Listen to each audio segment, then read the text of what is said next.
சொன்னால் என்னாகும்? துருவ பகுதிகளின் விசித்திர வாழ்க்கையை பார்க்கலாமா வாங்க.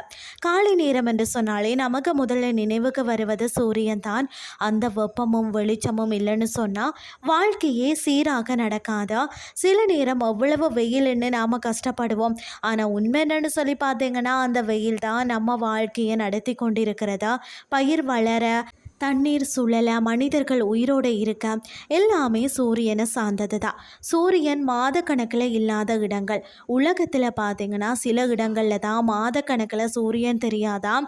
இதை துருவ இரவு அப்படின்னு சொல்வார்களாம். இது முக்கியமாக வட துருவம் மற்றும் தென் துருவம் அருகில் இருக்கும் பகுதிகளில் நடக்கும்.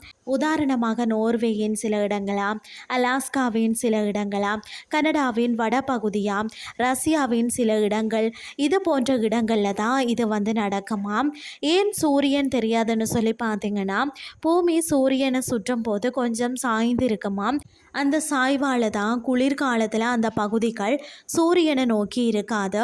அதனால் சில வாரங்களோ சில மாதங்களோ சூரியன் உதயமே ஆகாதாம். ஆனால் ஒரு சுவாரஸ்யமான விஷயம் என்னென்னு சொல்லி பார்த்தீங்கன்னா குளிர்காலத்தில் இருள் இருந்தாலும் கோடை காலத்தில் அதே இடங்களில் தான் சூரியன் முழு நாள் மறையாமல் இருக்குமாம். இதைத்தான் மிட் நைட் சன் அப்படின்னு சொல்வார்கள். அங்கே மக்கள் எப்படி வாழ்கிறார்கள்? இருள் இருந்தாலும் அங்கே மக்கள் வாழ்க்கையை நிறுத்துவதில்லையா? வீட்டுக்குள்ளே நல்ல வெளிச்சம் வைத்து கொள்வார்களாம். தினசரி வேலைகளை ஒரு திட்டமிட்டபடி செய்வார்களாம். உடற்பயிற்சி, விளையாட்டு, சமூக நிகழ்ச்சிகள் எல்லாம் இருக்குமாம்.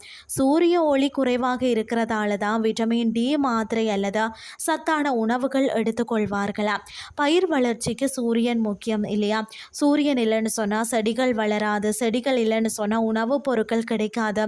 அதனால தான் விவசாயம் முழுக்க சூரிய ஒளியை சார்ந்ததாம். நம்ம சாப்பிடக்கூடிய அரிசி, காய்கறி எல்லாமே சூரியனின் உதவியால் தான் வளர்கிறதா. சூரியன் திரும்பும் சந்தோஷம்.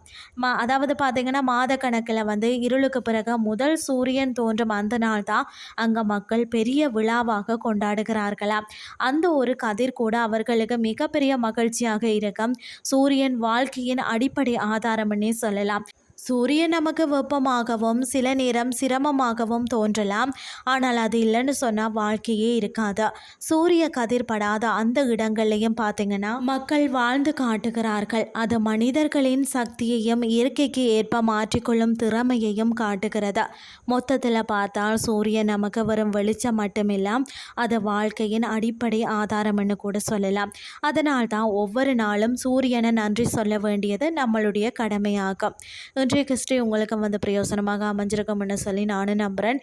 இதே மாதிரி மற்றும் ஒரு கிறிஸ்டின் வாயிலாக உங்களை சந்திக்கிறேன். நன்றி.